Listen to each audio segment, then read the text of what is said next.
this is going to be one of those. Just change the if I can.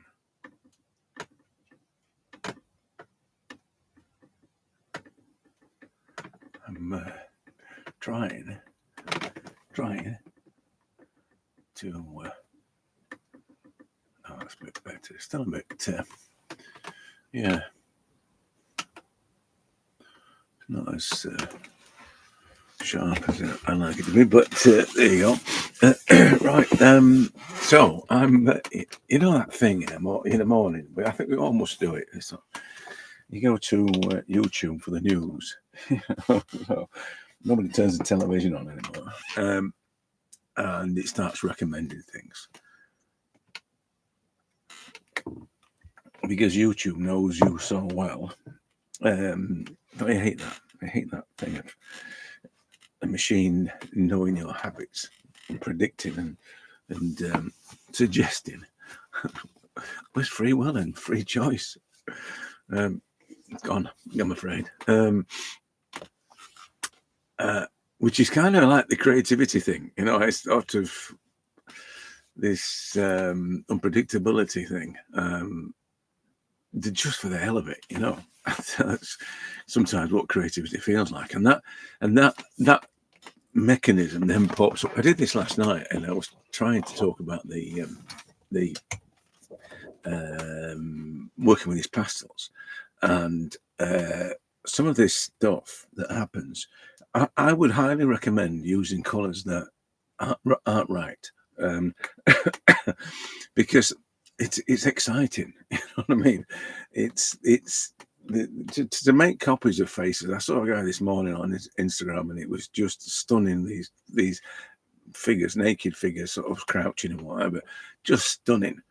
But I was looking at them thinking, it's a photograph. Even though it was not a photograph because it was painted. You could see it was painted, but it still looked like a photograph. And I then your mind wanders, and is that me? Is that what I should do? I would do it if I wanted to do it. It's just that, as I said many times before, I couldn't be asked. But it's the predictability of it. So then, as I said, use colours that aren't supposed to be the colours you use, and just see what happens. Because if you're going to learn anything, you're going to learn about tonality. You'll learn about how tones, regardless of their colour, actually shape things. So fundamentally, how light shapes things. So yeah, use colour. I mean, what things that happen, especially with these difficult mediums like these things, where everything you think, precision and drawing, because all your life as a kid you used a pencil and you've been really, really definite and all that kind of thing. All that's out the window. So you're fighting with that. You either sink or swim. It's definitely deep end philosophy. So anyway, I like that. I just like I was just looking at the side of his nose and all that down there, and this flash of yellow there, and just I love all that.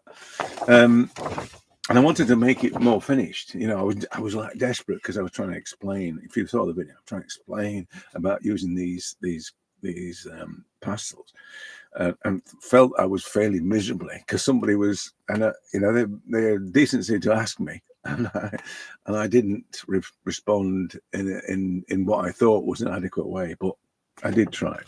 Anyway, so I'm going to scribble and I'm going to draw this orange lady here, but she's going to be all orange by the feel of it. And this is another thing that I'm going to get a bunch of orange, what's the names, pastels. Hold on. And this is another thing that that is part of this formulaic. The idea that there is some kind of formula to doing this. Again, that was when I talked about using the wrong colours. That was kind of the thinking, the motives, the urge, the desire behind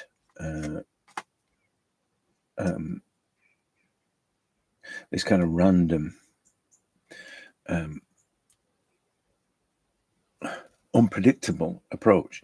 So this theory of creativity isn't a formula, right? And I saw this in this video. This is what popped up, formulaic thing, and then used all kinds of tenuous illustrations as to how and why it's a formula, and it is ultimately predestined, but because of this formulaic, even though it's not, even though we wouldn't be aware of it as artists, we wouldn't be. There's still some kind of formula behind it. I think they used the something of numbers of quantity or something. I can't remember what it was now. It was completely insignificant, really. That's why I can't remember it. But this is the thing that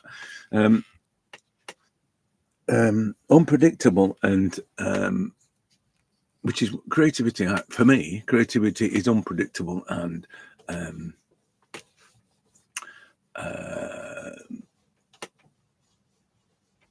it is. I'm not sure random's the right word, because that's a mathematical term, and whilst ever you're in that desire, you haven't got desire to explain something, you're going to use a mathematical term. This is the problem with I think most people's understanding is based on what they understand. If that's not a contradiction. So so hang on a minute, you're going to try and explain it in relation to, and it's the everything tastes like chicken thing. Well, it tastes like chicken because everybody knows what chicken tastes like. You know what I mean?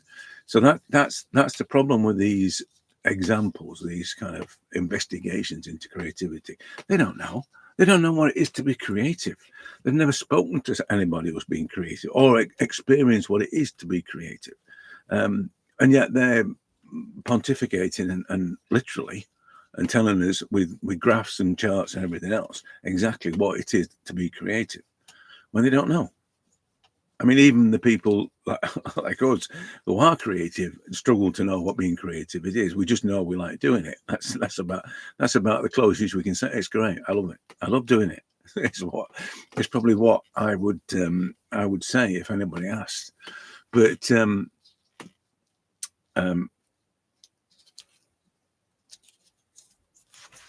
the I think the truth of it, the of being creative is being creative. That's it. The problem is that most people, and this relates to us doing this, whilst ever we have an outcome in mind, then there is always that danger that it will become an overriding imperative to achieve that outcome, and that everything that is involved in. I'm being a bit adventurous here with the colours of it, and the use of this. And whilst ever we've got that predetermined outcome in mind, somebody just said that this morning, and that's kind of what triggered it as well. Whilst ever you've got that predetermined outcome in mind, you're limited to that predetermined outcome, if you know what I mean. And that's we all suffer from that. It's this guy who paints these figurative characters, these portraits. There's an outcome in mind, and that is to copy that figure as accurately as you can and try and put some kind of life into it and so on and so forth. So, but there is a predetermined outcome. So the formula is a predetermined outcome. It's a recipe to get to somewhere. It's a bus ticket. But the truth about creativity is that it's when it's happening that's the creative bit. It's when it's happening, and in a way, your response during the process of execution is the moment of creativity. That's it. It doesn't have to become anything, because it exists in the moment that you create it. If you get what I mean, it's a bit like, because people want outcomes, it's difficult to equate the need for no outcome as being an outcome. If you know what I mean. I know it's weird, isn't it? So I spend too much time on my own, as you can tell, and or talking to people, into the YouTube sphere in the useful space, knowing that nobody's listening. You know what I mean? It's like, that's what would you say if nobody was listening, kind of thing. Would you, it's one of those. It's like, let's think about this properly. Let's not just say, oh, it's just like so and so. Of all the people we tested, we'll compare it to. You know what I mean? This is what this guy did with this research into creativity. It's funny that, because there's a guy called Swaby. I think he's actually called Tony Swaby as well, who research creativity. He's a professor somewhere, and he produces papers, and I keep getting notifications that I don't know what it is that's doing it, but it's something saying that you've been featured in so and so and so and so, talking about creativity, which is weird. Anyway, this guy has done this research and talked and analyzed countless books of art and whatever, and then they compare it to Edison, and it's like, I'm gonna make this, coming up with inventing light bulbs. Yeah, all right, it is the idea, the process of ideas, but ideas have a different imperative to being creative, don't they? Come on, let's think about it. You know what I mean? I want to light a room is a clear and direct imperative that you're going to try and solve. Right? It's a problem. And when I worked in graphics in the design industry, everybody becomes those problem solvers. It's a load of shit. It's just like people trying to rationalize it. You know what I mean? And that infuriates me. That does. It's just the assumptions that they understand what it is. Being creative is one of the most glorious things that a human can do. But at the same time, it's a nightmare. It's an absolute nightmare, because you're vilified for being a waste of time, a waste of space. It's not worth anything. You need to have that all your life. Some people are able to perform and produce what people expect of them. Other people don't, and that's they're forever. They're in a wasteland of almost like non-existence, because they've failed to be anybody in life, because they were just drawing or painting or doing something that was not deemed to be worth of any worth. But this idea that there's an outcome is the problem. There's an outcome to what we do. There isn't an outcome to what we do. There is a something that's occurring at the moment that this is occurring. Imagine the molecules, the atomic level. Imagine what's happening, right? This is not about predetermined knowledge or skills or anything like that. It's not any of those things.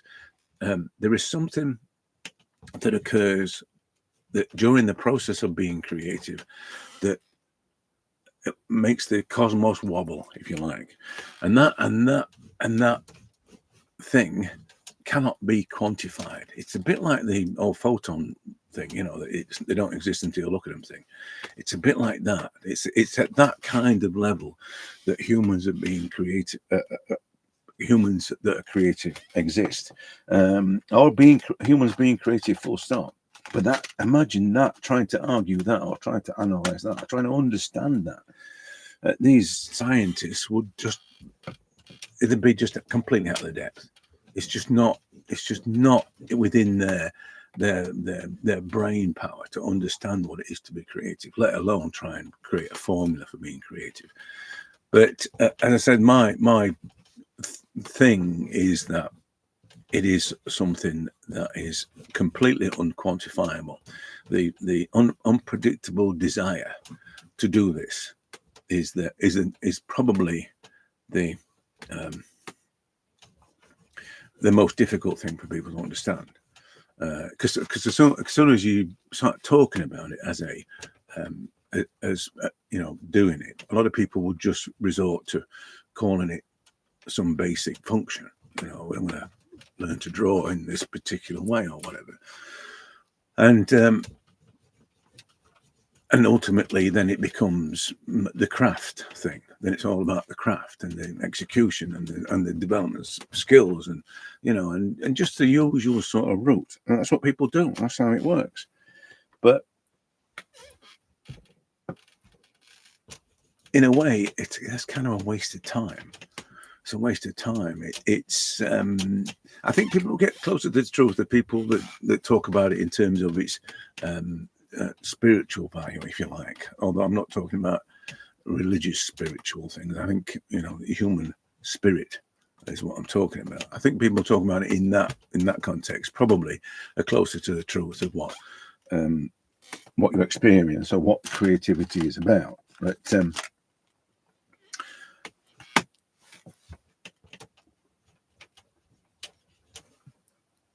because I think what happens with that is, when you do it and you just get lost in it and you do it for hours and time flies and all that sort of stuff, there is that feeling of being somewhere else, and that's the I think for me is the at the nub of all this. It's because it's a almost out of body experience that people don't understand it for what it is. It's always going to be the outcome. What's it for? That's the thing. What's it for? It's not for anything. It's for me. It's for anybody. If anybody, it's for me and my relationship with the cosmos. That's what it's for. It's not about anybody else. So whatever happens, it's always about me. Whatever it works or not, is still always about me. And I think that's probably why people are unable to and try desperately to fathom what it is to be creative. But it's I think there's it's infuriating me a little bit, as you can probably tell. I'm having a bit of a rant about these people that want to tell me exactly what it is that I'm about when they don't even know what I'm about. I don't begin to understand what I'm about. This is why I'm a little bit rattled. But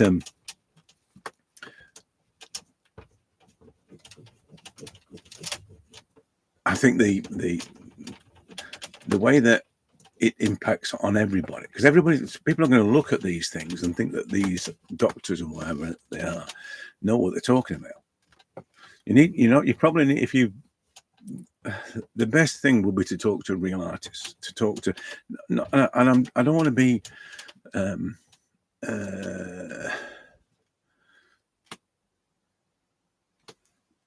what's the word? I don't want to be dismissive of some people, but be careful who they are, because artists that are driven towards outcomes and productions and stuff like that, their creativity is channeled into manufacturing. It's channeled into making light bulbs. You know what I mean? It's a predictable outcome, and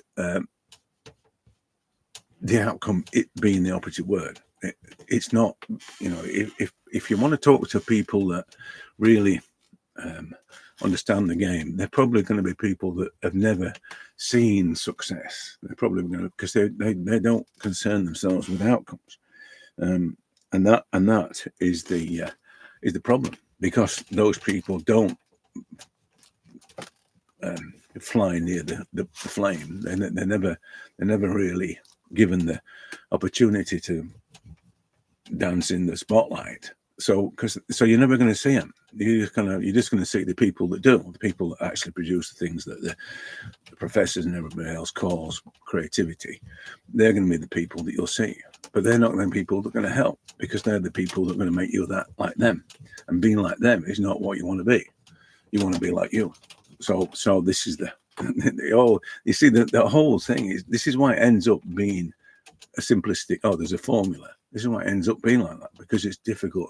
I'm struggling to explain. But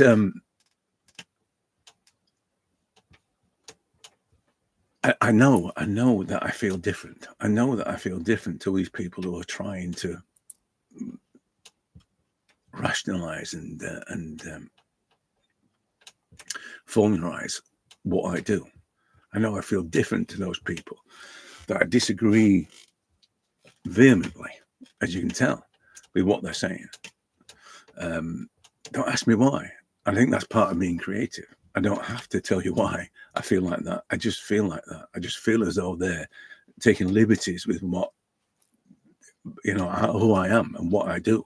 They're taking liberties and predetermining something that they have no right to do.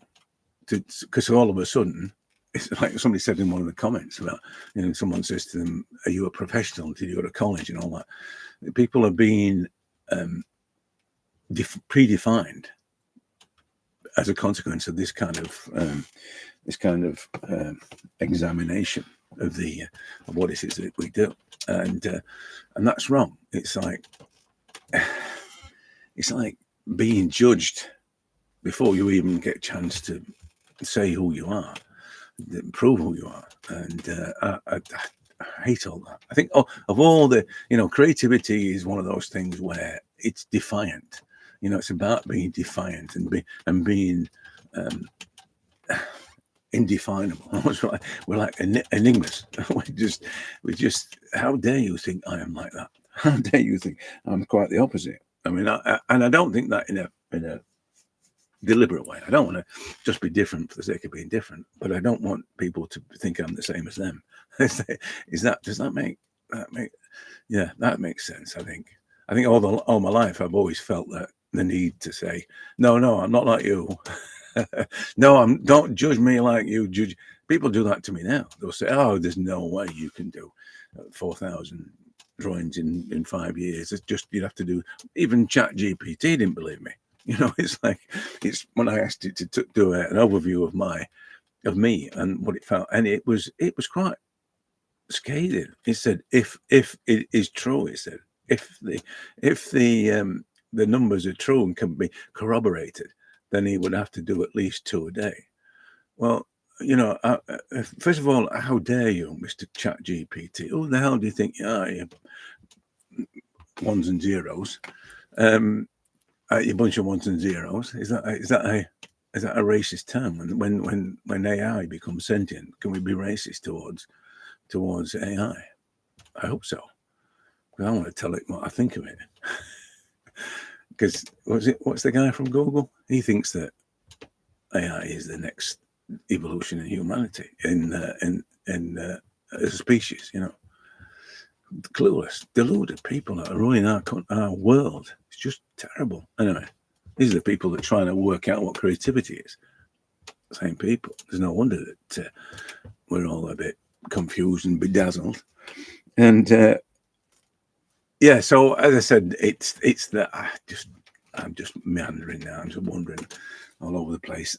I'm still playing with these things. I came to this on the subject of sort of random and unpredictable and unplanned desires. I think that when I do this kind of thing, when I do these drawings, when they're most powerful is when I have this. It's just a desire to do it like this, a desire to scribble on things. I think I talked about this the other day when I suddenly realised that it was the charcoal thing, and I had lumps of charcoal that were I think I've got on it 10. Some of these short stubby lumps like this, and so there's no precision with this stuff, but a bit like with these oils. But when I was faced with a subject, I had an urge to just scribble all over the thing. So it wasn't just like a pure response. It was that. And that's completely random. It wasn't considered. It wasn't like, I'm going to just draw the technicality of it all, or the precision of it all. There was none of that in it. It was just this urge to do it with no apparent logic to it. And it just reminds me of how being creative is it's almost like an explosion. I used to talk about it being an explosion of instinct and intuition and just response to the world. It's almost like shouting at something. It's like that. It's just without any reason. And getting dragged away for being a lunatic. But and it's probably why creative people tend to err on the side of madness. God bless us. I'm thinking about Spike Milligan when I was, But you see, his problem was that, like many creatives, is that there was a terrible pressure on us to perform and to please, and he was torn between that and his true self. So it's going to send you crazy, that sort of thing. So I'd much rather say you can all do one, because I'm going to do my thing. If you don't like it, I don't care. I'd much rather be in that place than performing to someone else's formula. That's not for me. But I think everything that I talk about kind of comes from that place of individual expression, And I know I'm not, super creative in the that kind of sense. I'm talking about if you look at Jackson's work, you can see that there is something beyond the need to create replicas of things, and it's much deeper and all that. And I know I'm not like that. My thing is, it manifests in something that's fairly predictable, I suppose, or normal, should we say? Predictable it ain't, but normal in its execution might be the best way to describe it. But nevertheless, I still think, I still believe, I still want to be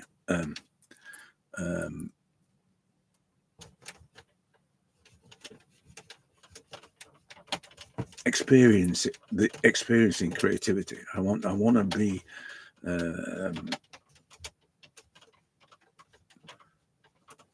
feeling this thing. That's what I want. I don't want it to be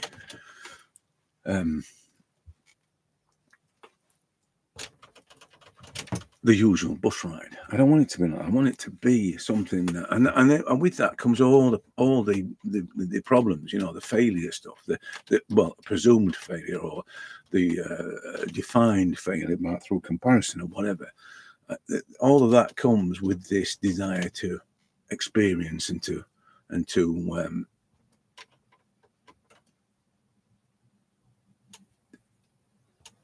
express all of that. You run the risk of that, but failure is not really an issue. It's not even that important, because failure doesn't exist.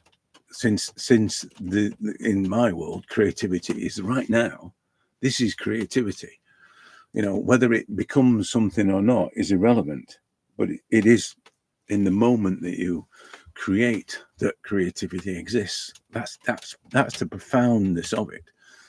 But bear in mind, this is completely my thinking on this, so I'm probably completely wrong and at odds with everybody who thinks that creativity is about producing something that is pretty and beautiful and whatever else you want to call it. It's not, for me, that's not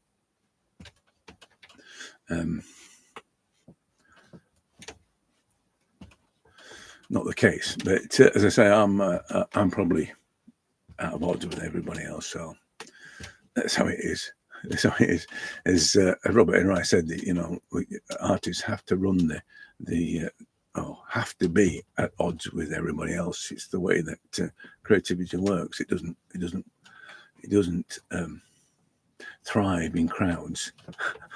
And I quite like that. Creativity. It's a bit like I've never really been a fan of collaborative working of any kind, whether it be in the programming world or whether it be in doing this, or even just being around other artists. I have problems with, mainly because I like to talk to people, and it interrupts the flow of everybody and interrupts my flow as well. So I'd spend more time chatting than doing anything that's of any worth or being creative. Plus the fact, I think being creative is a solitary, for me, a solitary endeavor.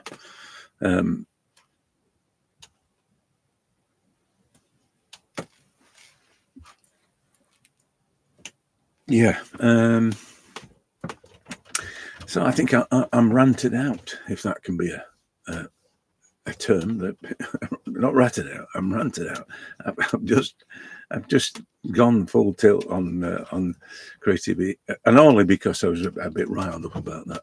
What they were trying to imply, that it's just it's just 1 + 1. That's all creativity is. It's just 1 + 1. That's it.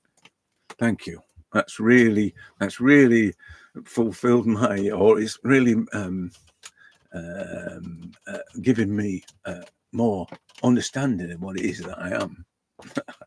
I don't want to know what I am. I just want to do this. I just want to make stuff, respond to stuff, have fun doing it. I just want to do that. It's just all these rules and all these requirements and all these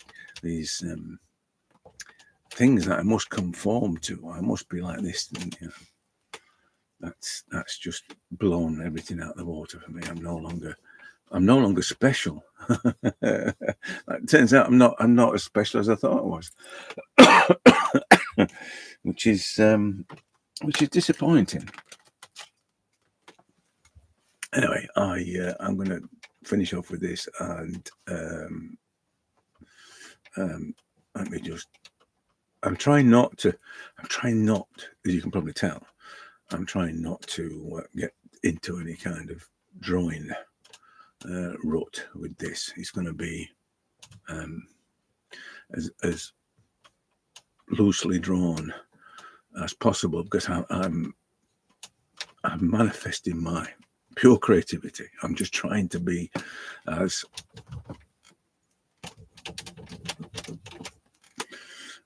responsive as possible, without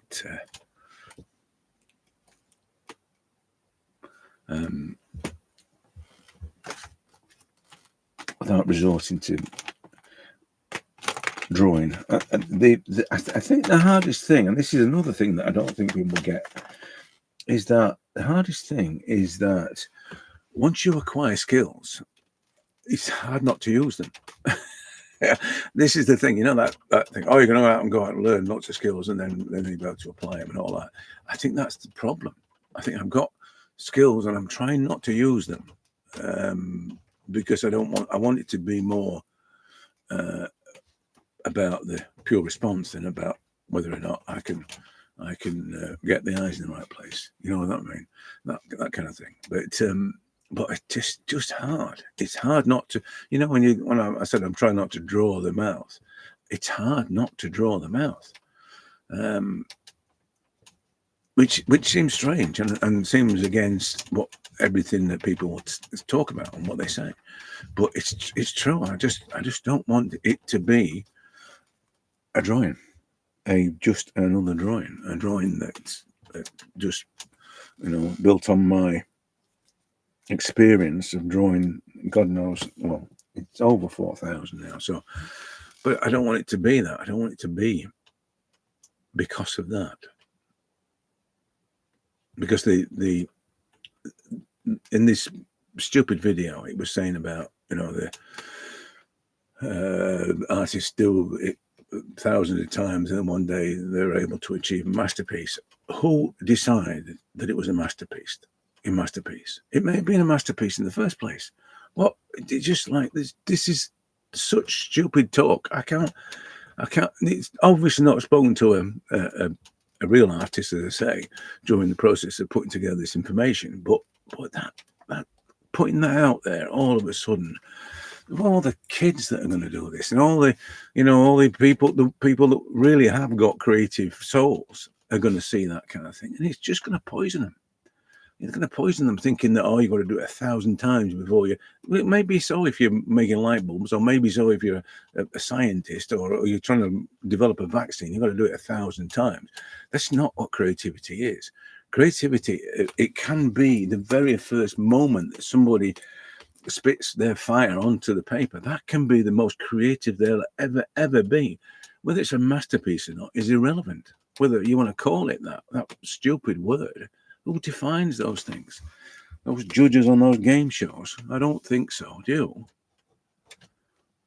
Anyway, I think I am pontificating, if that's what anybody's considering. But I don't mind, because I think it's important that I get my thoughts down, even if I'm just working. You know what? I might end up, I've got lessons today, so I might end up talking about this all day. So whether I'm back on later or whether or not you're in the lesson later on this evening, be warned. I'm going to be ranting about this stuff all day, and I'm probably going to rant with the lads, and I'm probably going to rant with the wife, and it's it's just something that I'm so passionate about. It's, this thing about people are restricted from becoming who they are because they're told what they should be. What is that saying? What would you have been if you, before the world told you what you should be? It's that one, isn't it? So it's all those things that infuriate me. People come to me and say, "Oh, I can never do this because I don't have enough skills." I've been told I can't do this, or whatever. All those people that haven't experienced what it is to be creative because of all this nonsense that's out there. Yeah. Anyway, I tell you one of the things about the being creative thing as well is that being distracted. I'm doing this now, and I'm kind of distracted by my ranting and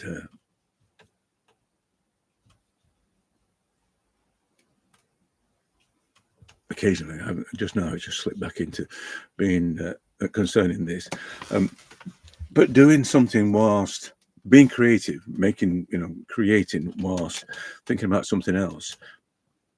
That's an interesting thing, a really interesting thing, because I'm not thinking about the marks that I make. I'm not thinking about whether or not it's this or whether it's that, or I'm not thinking about any of those things.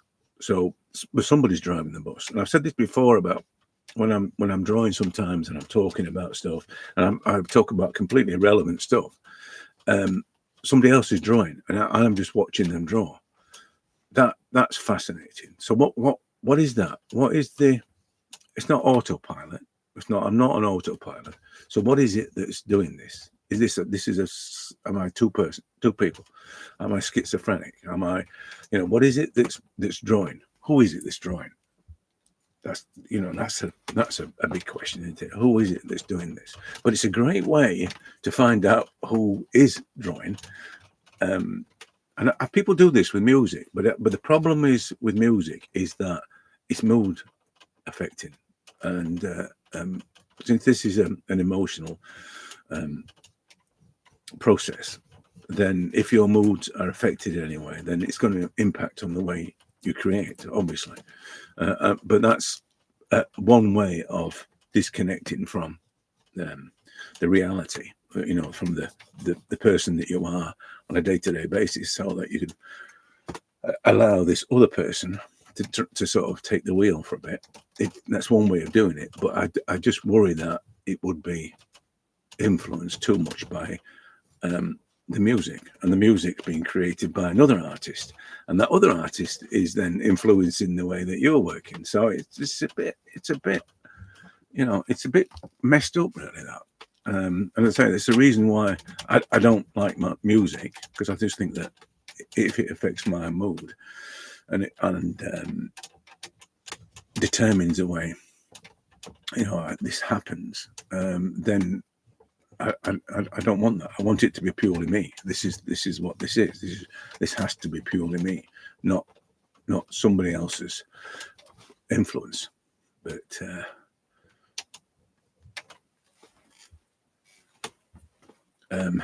yeah.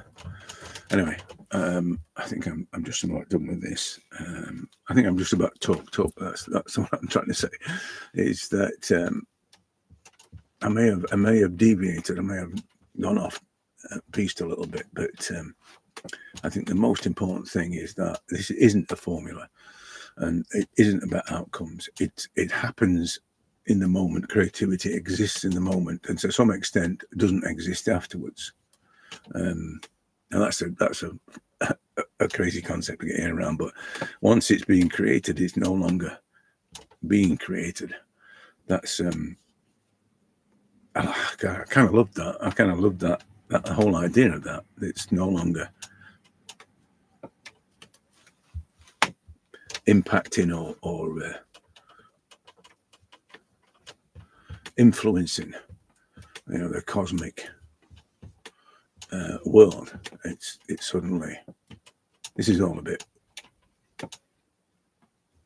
This is the danger of this, because this is the other thing about talking about it in this context. The mathematicians couldn't even begin to understand this, and would poo-poo whatever I'm saying now as being ramblings of a daft old man, which is probably true. But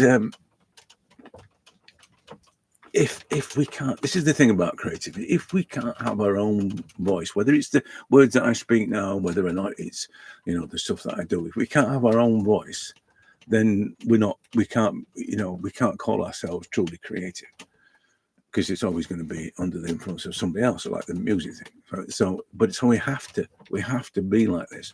I've not met an artist that hasn't got an opinion on strong opinions on this and other things usually, but that's how it should be. So you have to be an individual in order to be truly creative. You can't be, otherwise you're just going to be one of those people that paint amazing photographic quality paintings of nudes and boring the pants of everybody, but accepted by everybody at the same time. Anyway, as I say, I'm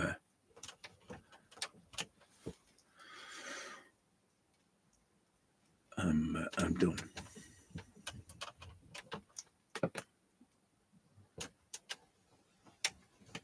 The danger is now. I mean, as I said, the person in charge has just drawn this. Now that I'm stopped talking and focusing on something else, I'm back in charge. So I've got to be careful that I don't chase away what the other fella did, because it suddenly needs to be more realistic or whatever. Or I'm going to try and remove some of the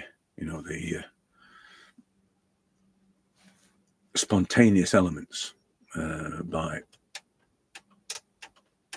tidying things up or straightening things out or whatever else. So I've got to be careful I don't do that, because that's I'd rather settle for the things that don't look quite right, the wrongness thing. I'd rather settle for those wrong marks and those wrong colours and whatever else than chase it away with tweaking and refining things. I'm going to keep the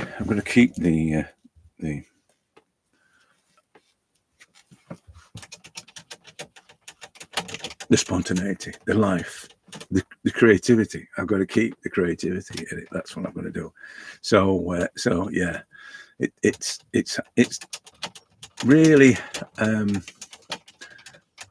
it's really difficult to do that, because you want to do is make it perfect. You want to make it, because when you get back into the logical realm, you want to make it perfect, and I can't just leave that like that. I can't just leave that being undefined and not quite right, and the ear being like, I can't just leave that. How can I make it perfect?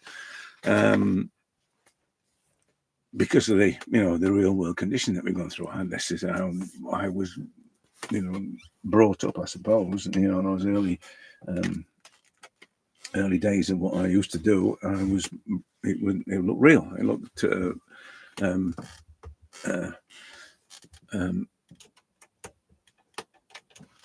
accurate, all that kind of stuff. So I'm going to be really careful that that doesn't happen. I think if you tap into the creative elements of what you do, then it's really precious. It's really important that you recognize it, because if you can't recognize it, the creative element of what you do, then it's going to be it's difficult. It's kind of I don't think this is really helping, but it's probably a bit.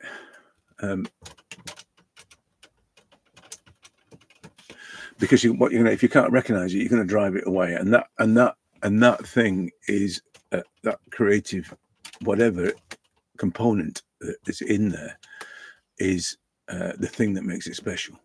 That's the thing that, because it makes it special because it's your pure creative response. So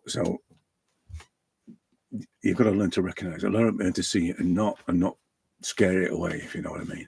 Because it is one of those things. It's one of it will come out and it'll come out to play. But if you scare it, it will run away back into the darkness, and that's you don't want that. You really don't want the. Well, I'm saying you don't want that. Maybe you do, but all I'm saying is that it'd be a shame to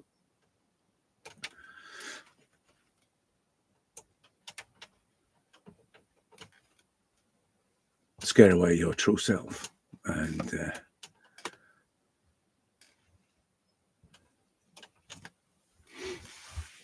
yeah.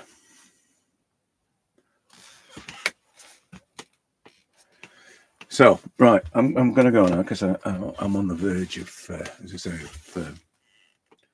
of talking more nonsense. I think I'm probably to many people have probably been speaking nonsense from the start, but for which I apologise. But as I said, it's important that for me, regardless of the fact that almost nobody hears these things.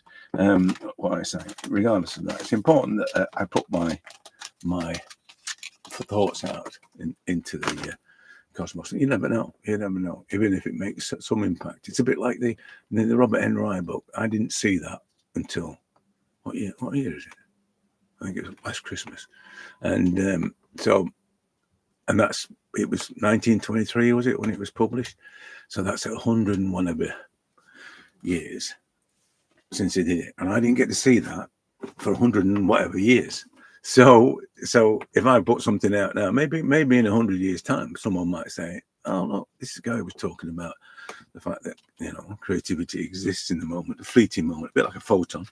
And yeah, I get that. I understand that it wasn't just about the mechanical repetition or reproduction of things. Anyway, I'll catch you later.